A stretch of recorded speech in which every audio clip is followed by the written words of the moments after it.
আসসালামু আলাইকুম সবাইকে। পদার্থবিজ্ঞানের দ্বিতীয় চ্যাপ্টার অর্থাৎ গতি বা মোশন অধ্যায়ের প্রথম লেকচারে তোমাদের সবাইকে জানাই স্বাগতম। আমাদের পদার্থবিজ্ঞানে প্রথম যে চ্যাপ্টারটা আছে ভৌত জগত পরিমাপ, সেই চ্যাপ্টারটা আমরা পরে করব।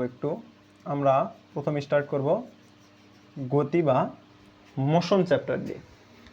দেখো, গতি শব্দটার সাথে আমাদের দৈনন্দিন জীবনের আরেকটা শব্দ খুবই রিলেটেড। সেই শব্দটা হচ্ছে স্থিতি। কি বললাম?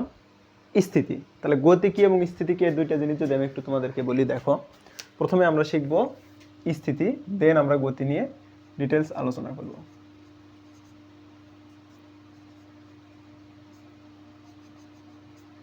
স্থিতি কি? দেখো, তুমি একটা জিনিস চিন্তা করো, তুমি একটা জায়গায় ফিক্সড দাঁড়িয়ে আসো। সে জায়গাটাকে তুমি যে দাঁড়িয়ে আসো, ওই জায়গায় তোমার দাঁড়িয়ে থাকাটা কি অবস্থা? তোমার স্থির অবস্থা। আর আমার এই স্থির যে অবস্থাটা, এটাকেই বলা হয় স্থিতি। তোমার বাসায় একটা জায়গায় তুমি চেয়ার রেখে দিছ, সেই চেয়ারটা কি এক জায়গায় থেমে আছে। এই চেয়ারটা কি আছে? স্থির আছে। আর এই যে চেয়ার যে অবস্থাটা আছে, এটা হচ্ছে স্থিতি, বা স্থির থাকার যে অবস্থাটা, এটা হচ্ছে স্থিতি। বাট পৃথিবী তো ঘুরতেছে, সেই হিসাবে কি চেয়ারটা গতিশীল হওয়ার কথা না? অবশ্যই গতিশীল হওয়ার কথা। তাহলে স্থিতি কেন বলতেছি? পৃথিবীর তাহলে তো সব কিছুই গতিশীল। যেহেতু পৃথিবী ঘুরতেছে, তার মানে কি সব কিছুই গতিশীল, তাই না? তারপরে আমরা কেন স্থিতি বা স্থির বলতেছি? আমরা স্থিতি বা স্থির, গতিশীল বা গতি, যেটাই বলি না কেন, এটা আমরা আলোচনা করি পারিপার্শ্বিকের সাপেক্ষে। আবারও বলতেছি, কিসের সাপেক্ষে? পারিপার্শ্বিকের সাপেক্ষে। এখন তোমাদের মনে প্রশ্ন আসতে পারে যে ভাইয়া, পারিপার্শ্বিক জিনিসটা কি? পারিপার্শ্বিক জিনিসটা হচ্ছে তুমি যে জায়গাতে আসো বা যে জিনিসটা নিয়ে কল্পনা করতেছো, তার আশেপাশের পরিবেশ, তার আশেপাশের বস্তু, আশেপাশের যে জিনিসপত্র আছে সেগুলা। তাহলে আশেপাশের জিনিসপত্রের সাপেক্ষে বা আশেপাশের পরিবেশের সাপেক্ষে যদি কেউ গতিশীল থাকে বা কেউ চলাচল করে, তাকে আমরা বলি গতিশীল। কেউ যদি থেমে থাকে, তাকে আমরা বলি স্থির। এটা কার সাথে ঘটে? সময়ের সাথে এই পরিবর্তনটা ঘটে, তাই না? সময় তো চলতেই থাকে, সময় তো আর থামে না। সময় চলার সাথে সাথে কেউ যদি চলাচল করে, তাহলে সে কি? গতিশীল। আর কেউ যদি সময় চলার সাথে সাথে চলাচল না করে, তাহলে সে কি? স্থির। কথাগুলো বুঝাইতে পারছি? তাহলে স্থিতির সংজ্ঞাটা কি হবে? তোমাকে যদি আমি বলি প্রথমে স্থিরের সংজ্ঞাটা কি হবে, তাহলে কি বলো তো? তুমি বলবা যে ভাইয়া, সময়ের সাথে কোনো বস্তু তার পারিপার্শ্বিকের সাপেক্ষে যদি অবস্থানের পরিবর্তন না করে, তাহলে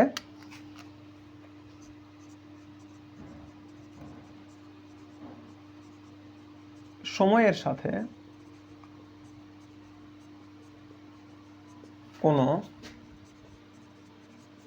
বস্তু যদি তার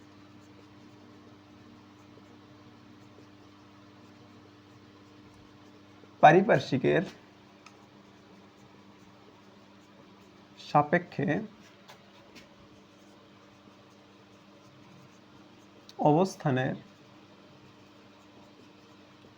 পরিবর্তন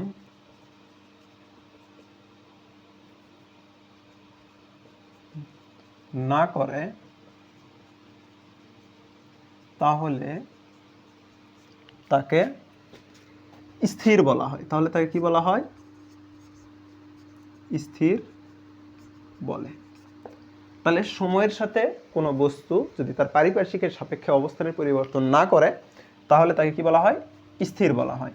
আর বস্তুর এই স্থির থাকাটা বা যে স্থির আছে, এই জিনিসটাকে বলা হয় কি? স্থিতি। তাহলে বস্তুর এই অবস্থাকে বলা হয় স্থিতি। তাহলে কি বললাম?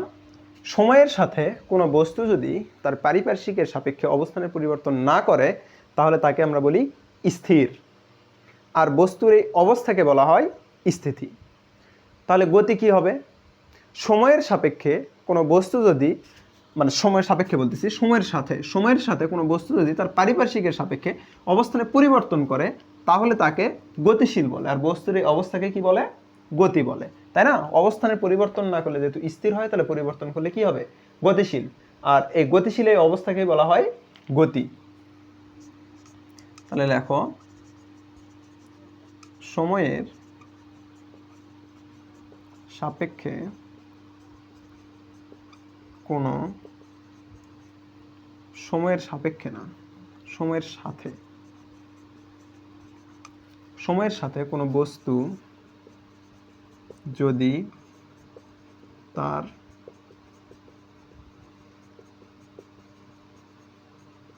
পারিপার্শ্বিকের সাপেক্ষে অবস্থানের পরিবর্তন করে তাহলে তাকে গতি বলে। তাহলে সময়ের সাথে কোনো বস্তু যদি তার পারিপার্শ্বিকের সাপেক্ষে অবস্থানের পরিবর্তন করে তাহলে তাকে কি বলে? গতি বলে। আর বস্তুর এই অবস্থাকে, এই গতি না তো, এটা গতিশীল,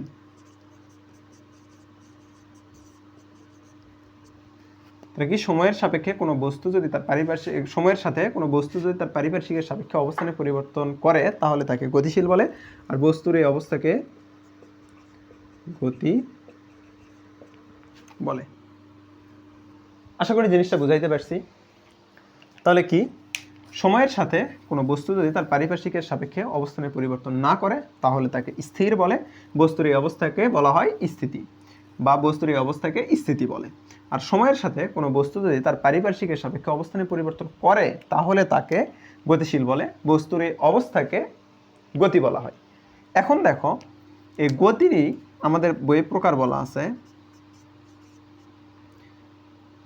গতি সাধারণত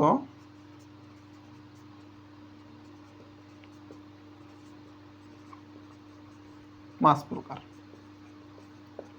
গতি সাধারণত কয় প্রকার? 5 প্রকার। যথা সরল রৈখিক গতি,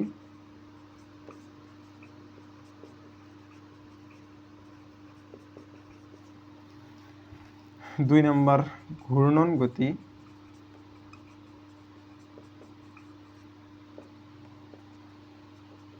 তিন নম্বর চলন গতি, 4 নম্বর পর্যায়বৃত্ত গতি, 5 নম্বর সরল স্পন্দন গতি বা simple harmonic motion, SHM, simple harmonic motion. এই 5 ধরনের গতি আমাদের বইয়ে বলা আছে। এখন এই 5 ধরনের গতি আমরা ডিটেলস পড়ব, বাট এই গতির এই 5টা প্রকার ডিটেলস পড়ার আগে আমরা আরেকটা জিনিস একটু জানবো, সেটা হচ্ছে প্রসঙ্গ কাঠামো বা প্রসঙ্গ বিন্দু। তাহলে কি পড়ব? প্রসঙ্গ কাঠামো বা প্রসঙ্গ বিন্দু। তাহলে এই যে প্রসঙ্গ কাঠামো বা প্রসঙ্গ বিন্দু যেটা আছে, এটা আমরা একটু যদি বোঝার চেষ্টা করি তাহলে কি হবে দেখো। ধরো এটা তোমার বাসা, তাহলে এটা আমার বাড়ি, এটা আমার স্কুল, এটা হচ্ছে বাস স্টপ। তাহলে আমি বললাম আমার স্কুল 10 কিলোমিটার দূরে, আমার স্কুল 10 কিলোমিটার দূরে। আমি আগে তোমাদেরকে দূরত্বটা লিখি। ধরলাম বাসা থেকে আমার স্কুলের দূরত্ব 10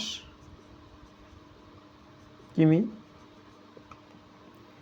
বাসা থেকে বাস স্টপের মানে বাস স্টপ থেকে স্কুলের দূরত্ব 5 কিলোমিটার। ধরলাম বাড়ি থেকে বাস স্টপের দূরত্ব 8 কিলোমিটার। ভালো করে বোঝার চেষ্টা করো। তাহলে আমি যদি বলি bus stop 8 kilometre, school 10 kilometre. আমি বললাম আমার স্কুলের দূরত্ব 10 কিলোমিটার, আমার এক ফ্রেন্ড বলল আমার স্কুলের দূরত্ব 5 কিলোমিটার। তুমি কি কারোটা ভুল বলতে পারবা? পারবা না। কারণ আমি বাড়ি থেকে বলছি যে আমার বাড়ি থেকে স্কুল 10 কিলোমিটার, বাস স্টপ থেকে স্কুল 5 কিলোমিটার।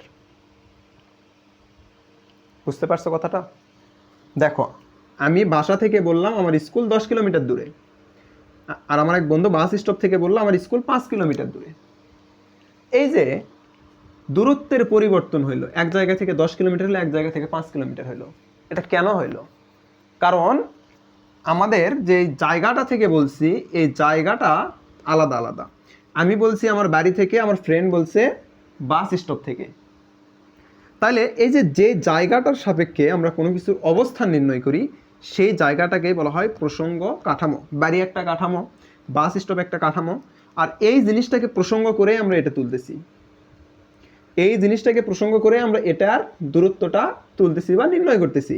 যার কারণে যেই বস্তু বা যেই কাঠামোর সাপেক্ষে কোনো কিছুর অবস্থান নির্ণয় করা হয়, সেই বস্তু বা কাঠামোকেই প্রসঙ্গ কাঠামো বলা হয়। কথাটা বুঝতে পারছো? আমি যদি উপরের ডেফিনিশনটা মুছে দিয়ে লিখে দেই, এই ডেফিনিশনগুলো মুছে দিলাম। হ্যাঁ, তাহলে প্রসঙ্গ কাঠামোটা কি হলো? যেই বস্তু বা কাঠামোর সাপেক্ষে কোনো একটা বস্তুর অবস্থান নির্ণয় করা হয় অথবা কোনো একটা কাঠামোর অবস্থান নির্ণয় করা হয়, সেই বস্তু বা কাঠামোকে কি বলা হয়? প্রসঙ্গ কাঠামো। তাহলে আমরা লিখি যে বস্তু বা কাঠামোর সাপেক্ষে কোনো একটি বস্তুর অবস্থান নির্ণয় করা হয় তাকে না লিখে লেখা সেই বস্তু বা কাঠামোকে, সেই বস্তু বা কাঠামোকে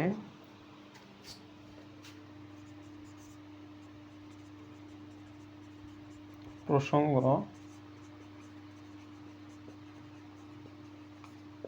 কাঠামো বলে। তাহলে কোনো বস্তু বা কাঠামোর সাপেক্ষে কোনো একটি বস্তুর অবস্থান নির্ণয় করা হয়, যে বস্তু বা কাঠামোর সাপেক্ষে কোনো একটি বস্তুর অবস্থান নির্ণয় করা হয়, সেই বস্তু বা কাঠামোকে কি বলা হয়? প্রসঙ্গ কাঠামো। এখন প্রসঙ্গ কাঠামো গেল, বাকি থাকলো কি? প্রসঙ্গ বিন্দু। প্রসঙ্গ বিন্দু জিনিসটা কি? এই যে আমরা এটা বাড়ির সাপেক্ষে করতেছি, আমরা এটা বাড়ির সাপেক্ষে করতেছি, বাট এটা পুরা বাড়ি না হয়ে ধরো বাড়ির একটা খুবই ক্ষুদ্র একটা জিনিস। ধরো তুমি যে জায়গাটা মোবাইল রাখতেছো বা যে জায়গায় তুমি মোবাইলটা রাখছো, এই মোবাইল থেকে তোমার দূরত্ব কতটুকু হইতে পারে? ধরো 5 ফিট, 2 ফিট, 3 ফিট। তাহলে বাড়ির তুলনায় তোমার মোবাইলটা একটা বিন্দু পরিমাণ জায়গা না? বিন্দু পরিমাণ জায়গা কি না? অবশ্যই বিন্দু পরিমাণ জায়গা। এটাও যদি বুঝতে অসুবিধা হয়, তোমাকে আমি এখানে একটা এ বিন্দু দিছি, এখানে একটা বি বিন্দু দিছি। তোমাকে আমি বললাম এ বিন্দু থেকে বি বিন্দুর দূরত্ব কত? তুমি কি এই বিন্দুটাকে কাঠামো বলতে পারবা? এই বিন্দুটাকে কি কাঠামো বলতে পারবা? অবশ্যই পারবা না। এই যে কোনো একটা কাঠামোর জায়গায় যদি কোনো একটা বিন্দুর সাপেক্ষে কোনো একটা বস্তুর অবস্থান নির্ণয় করা হয়, এখানে আমি বি বিন্দু না দিয়ে বললাম এখানে তোমার মোবাইল, তাহলে এ বিন্দুর সাপেক্ষে তোমার মোবাইলের দূরত্ব আমি বের করলাম ধরো 3 ফিট। 3 ফিট। তাহলে এ বিন্দুর সাপেক্ষে তোমার মোবাইলটা কত দূরে আছে? 3 ফিট দূরত্বে আছে। এই যে কোনো কাঠামোর জায়গায়, মানে কোনো বস্তু বা কাঠামোর জায়গায় যদি আমরা কোনো একটা বিন্দুর সাপেক্ষে নির্ণয় করি, তাহলে সেই বিন্দুকে আমরা কি বলবো? প্রসঙ্গ বিন্দু। সংজ্ঞাটা যদি লিখি তাহলে কি হবে? যে বিন্দুর সাপেক্ষে কোনো একটি বস্তুর অবস্থান নির্ণয় করা হয়, সেই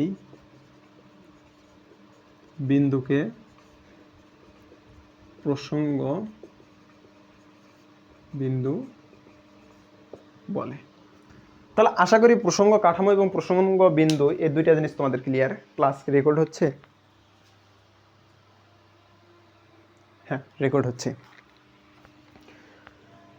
তাহলে কি, যে বিন্দুর সাপেক্ষে কোনো একটি বস্তুর অবস্থান নির্ণয় করা হয় সেই বিন্দুকে প্রসঙ্গ বিন্দু বলে। তাহলে আশা করি প্রসঙ্গ বিন্দু, প্রসঙ্গ কাঠামো এই তিনটা জিনিসই তোমাদের ক্লিয়ার। এখন আসো আমরা যে বিভিন্ন প্রকার গতি পড়লাম এই 5টা গতির ব্যাখ্যা সহ পড়ব, কারণ এই 5টা গতি আমাদের ব্যাখ্যা সহ বলা আছে। প্রথমেই যদি 1 নম্বরে বলি, 1 নম্বরে কি ছিল? সরল রৈখিক গতি। 1 নম্বরে কি ছিল ভাইয়া? সরল রৈখিক গতি। এই যে সরল রৈখিক গতি, এই সরল রৈখিক গতিটা কি দেখো, একটা বস্তু ধরো এ বিন্দু থেকে যাত্রা শুরু করছে, সে বি বিন্দু পর্যন্ত গেছে। এই যে এ থেকে যাত্রা করে বি পর্যন্ত গেছে, সে কি কোনো এরকম আঁকা বাঁকা অথবা এরকম ভাজাভাজি করে গেছে, নাকি একটা সরল রেখা বরাবর গেছে? সে কিন্তু এটাতেও যায়নি, এটাতেও যায়নি, একটা সরল রেখা বরাবর গেছে। বোঝো, একটা সরল রেখা বরাবর গেছে। কোনো বস্তু যদি এরকম একটি সরল রেখা বরাবর চলে তাহলে তার গতিকে আমরা বলি সরল রৈখিক গতি। তাহলে কি, কোনো বস্তু একটি নির্দিষ্ট সরল রেখা বরাবর চললে তাহলে সেই বস্তুর গতিকে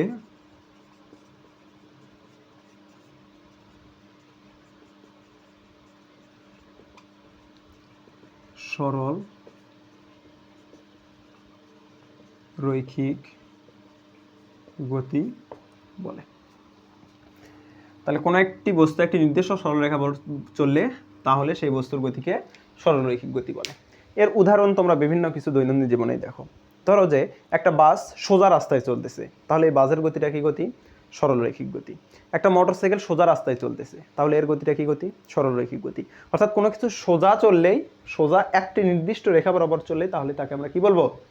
তাহলে তাকে আমরা বলবো সরল রৈখিক গতি। সরল রৈখিক গতি গেল। এরপরে আমরা পড়ব ঘূর্ণন গতি। ঘূর্ণন গতিও সহজ, তোমাদের বুঝতে সুবিধা হবে। এখন আমরা পড়ব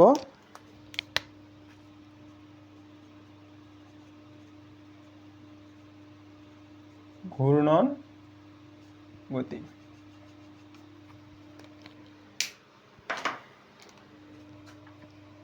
ঘূর্ণন গতিটা কি দেখো, তোমরা দৈনন্দিন জীবনে ঘড়ির কাঁটা সবাই দেখছো না?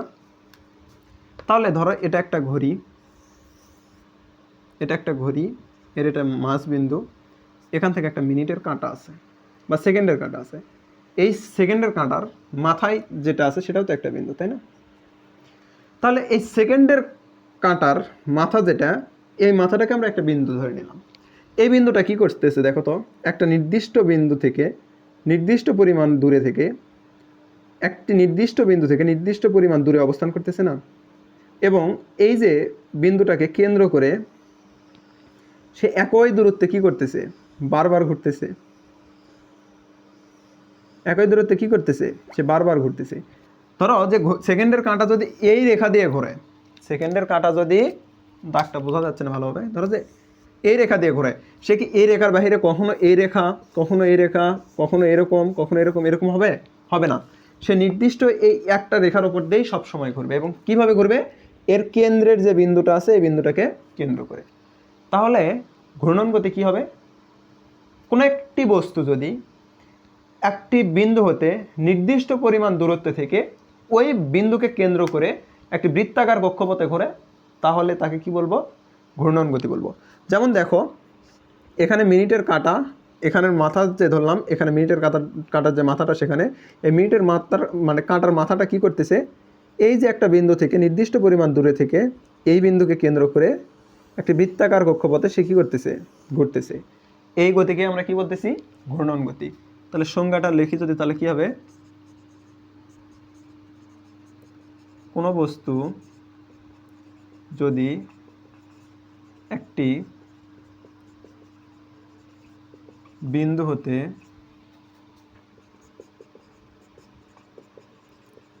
নির্দিষ্ট পরিমাণ দূরত্বে থেকে সেই বিন্দুকে কেন্দ্র করে একটি বৃত্তাকার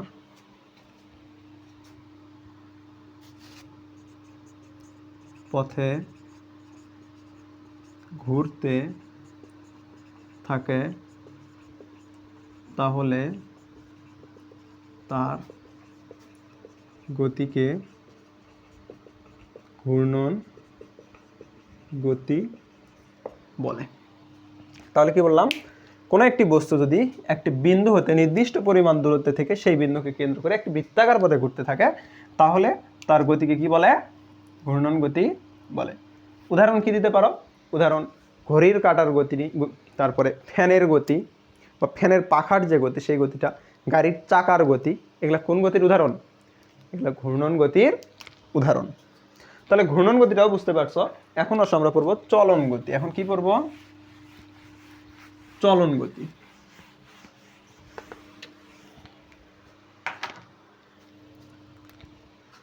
এখন আমরা পড়বো চলন গতি।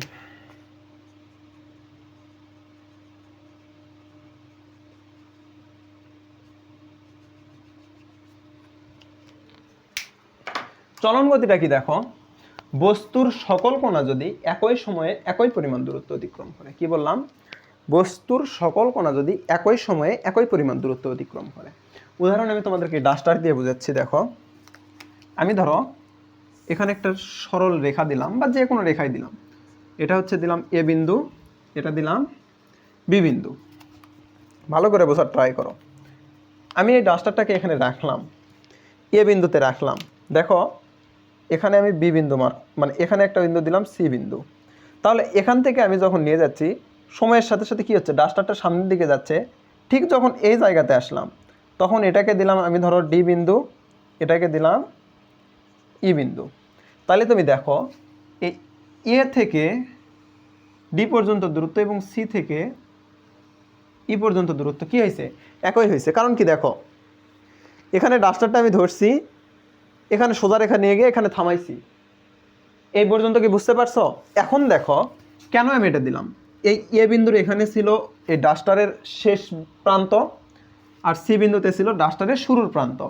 ঠিক সময়ের সাথে সাথে ধরলাম আমি এখান থেকে এখানে যাইতে আমার সময় লাগছে 3 সেকেন্ড।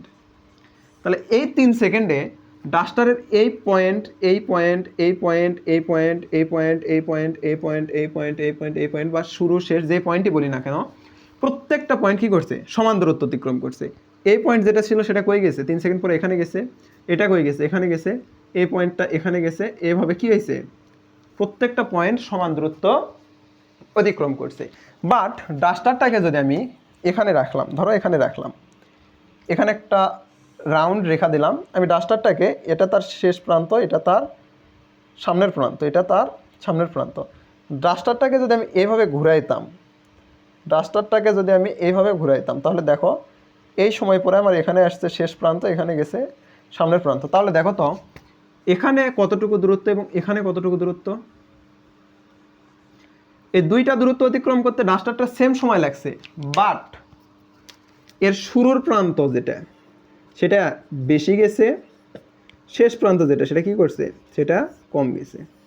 শুরুর প্রান্তটা বেশি গেছে, শেষ প্রান্তটা কম গেছে। তাহলে কি এখানে সময়ের একই সময়ে বস্তুর সকল কোণ একই দূরত্ব অতিক্রম করছে, একই সময়ে একই দূরত্ব অতিক্রম করেনি। এই যে একই সময়ে একই দূরত্ব অতিক্রম করলো না, তার মানে এটা আমরা চলন গতি বলতে পারবো না। চলন গতি কোনটা হবে? এই যে আমাদের প্রথমটা। কোনটা হবে? প্রথমটা। কেন এটা হবে? কারণ চলন গতির শর্তই হচ্ছে একই সময়ে বস্তুর সকল কোণা একই দূরত্ব অতিক্রম করতে হবে। এটাতে আমাদের বস্তুর সকল কোণা একই দূরত্ব অতিক্রম করেনি, কারণ পিছনের কোণাগুলো কম দূরত্ব অতিক্রম করছে, সামনের কোণাগুলো বেশি দূরত্ব অতিক্রম করছে। আর এটাতে সামনের পিছনের মাঝখানে যে কোণাই বলি না কেন সবগুলাই সেম দূরত্ব অতিক্রম করছে। এই ধরনের গতিকে আমরা বলবো চলন গতি। তাহলে চলন গতি কি হবে? সময়ের সাথে কোনো বস্তুর সকল কণা যদি একই দূরত্ব অতিক্রম করে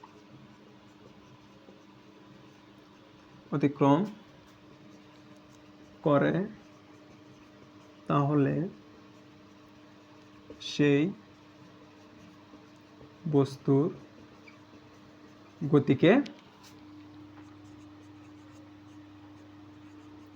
চলন গতি বলে।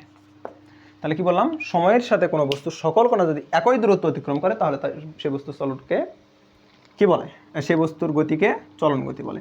মনে রাখবা সরল রৈখিক গতি চলন গতির উদাহরণ।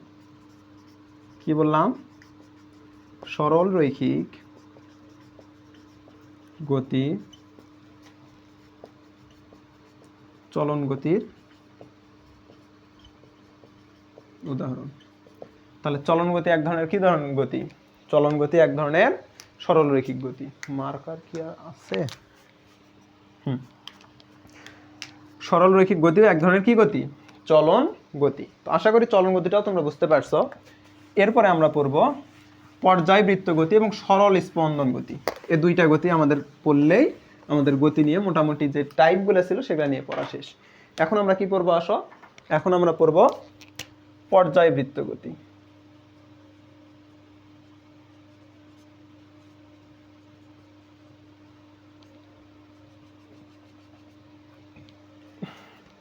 পর্যায়বৃত্ত গতিটা কি? দেখো, তোমরা একটা ভুল কনসেপ্ট মাথায় ধারণ করো, সেটা হচ্ছে পর্যায়বৃত্ত গতি মানে মনে হয় বৃত্তাকার পথে ঘুরতে হবে, এরকম কিছু না। পর্যায়বৃত্ত গতির বেশ কয়েকটা শর্ত আছে। সেটা হচ্ছে যে একটি নির্দিষ্ট সময় পর পর অতিক্রম করতে হবে, একটি নির্দিষ্ট বিন্দুকে অতিক্রম করতে হবে, বারবার একই দিক থেকে অতিক্রম করতে হবে। তাহলে দেখো, আমি ধরো এখানে একটা এ বিন্দু নিলাম, এই এ বিন্দু থেকে এই রাস্তা দিয়ে একটা ধরো যে এই বিন্দুটাই এই রাস্তা দিয়ে বারবার ঘুরে আসতেছে, প্রত্যেকবার ঘুরে আসতে তার সময় লাগতেছে 3 মিনিট। তাহলে দেখো তো এই এ বিন্দুটা এই জায়গা থেকে যদি যাত্রা স্টার্ট করে, এ বিন্দুটা ধরো যে সি স্থান থেকে যাত্রা শুরু করলো, সে প্রত্যেক 3 মিনিট পর পরেই কি সি স্থানে আসবে না? এবং সে সর্বদাই কোন দিকে যাচ্ছে? সে সর্বদাই ডান দিকে যাচ্ছে। তাহলে বলো তো, সে প্রত্যেকটা 3 মিনিট পর পরেই সে কি করবে? এই পথ দিয়ে ঘুরে আবার এই বিন্দুতে আসবে, প্রত্যেক 3 মিনিট পর পরে এই বিন্দুতে আসবে, প্রত্যেক 3 মিনিট পর পরে সে এই বিন্দুতে আসবে। সে বারবার এ বিন্দুকে কোন দিক থেকে অতিক্রম করতেছে? বাম থেকে ডান দিকে অতিক্রম করতেছে না? মানে সি বিন্দুকে, এই এ বস্তুটা সি বিন্দুকে বারবার বাম থেকে ডানে অতিক্রম করতেছে। তাহলে বাম থেকে ডান। প্রথম কথা হচ্ছে কি, একটা নির্দিষ্ট সময় পর পর অতিক্রম করতেছে। দ্বিতীয় কথা, একই দিক থেকে অতিক্রম করতেছে। তৃতীয় কথা, একই বিন্দুকে অতিক্রম করতেছে। তাহলে এই ধরনের গতিগুলোকে আমরা বলবো পর্যায়বৃত্ত গতি। এর সবচেয়ে বড় উদাহরণ তোমাদেরকে যদি বলি, বাস্তব জীবনের ঘড়ির কাঁটার গতি। এই যে সেকেন্ডের কাঁটাটা, সে কি করে? প্রত্যেক 60 সেকেন্ড পর পরে এই 12কে অতিক্রম করে।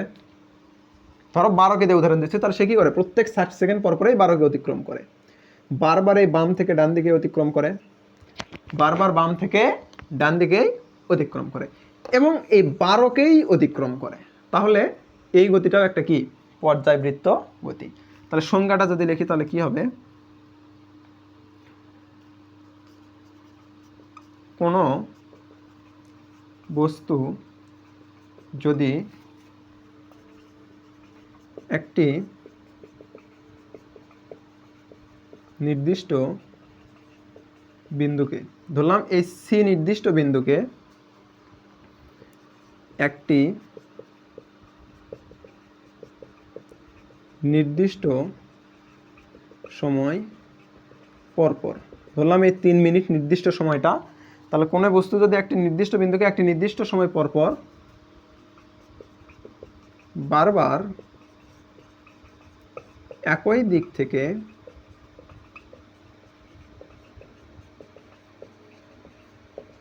অতিক্রম করে তাহলে তার গতিকে পর্যায়বৃত্ত গতি বলে। তাহলে কি বললাম, কোনো বস্তু যদি একটি নির্দিষ্ট বিন্দুকে একটি নির্দিষ্ট সময় পর বারবার একই দিক থেকে অতিক্রম করে তাহলে তার গতিকে কি বলে, পর্যায়বৃত্ত গতি বলে। আমি এখানে ঘড়ির কাঁটার গতি দেখালাম, একটা নির্দিষ্ট রাস্তার গতি দেখালাম, আরেকটা গতি যদি দেখায় সেটা হচ্ছে এরকম সরল দোলক, সবাই দেখছো তাই না, এটা একটা সরল দোলক, সরল দোলকের মাথায় যেটা ঝুলানো থাকে এটাকে বব বলা হয়। ধরো এই ববকে তুমি টানে এ বিন্দু থেকে ছেড়ে দিলা, বা দোলনা, এটা একটা দোলনা, ধরো এ বিন্দু থেকে ছেড়ে দিলা, সে কি করে, এখানে যায় আবার এখানে আসে, আবার এখানে যায় আবার এখানে আসে, আবার এখানে যায় আবার এখানে আসে।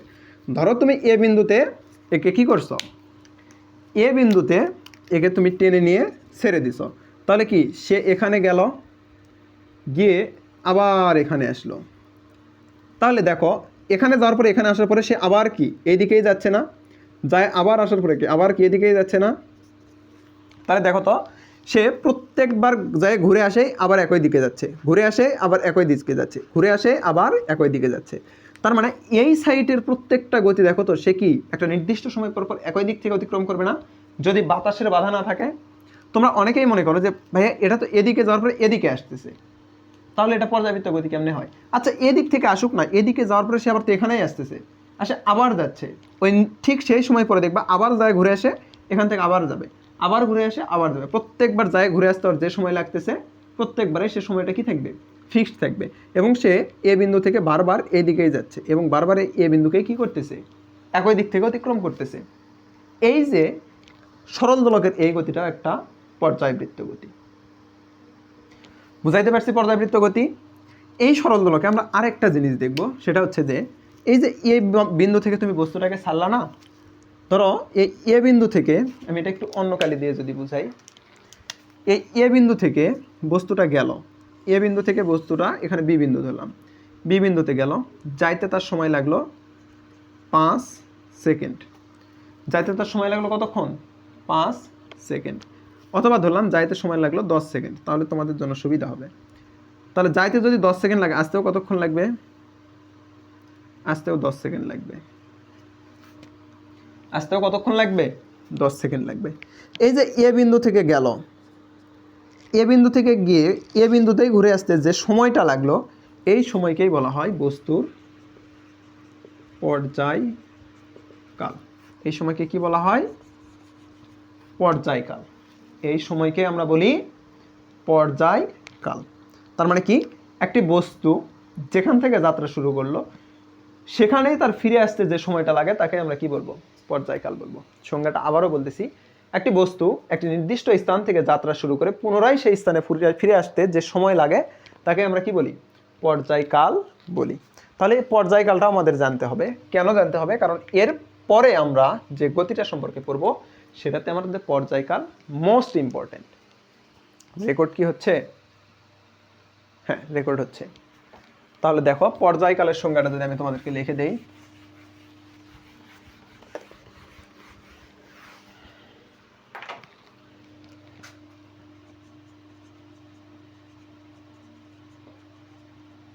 পর্যায়কাল কোনো বস্তু একটি নির্দিষ্ট স্থান থেকে যাত্রা শুরু করে পুনরায় সেই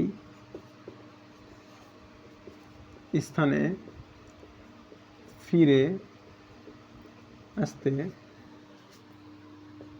যে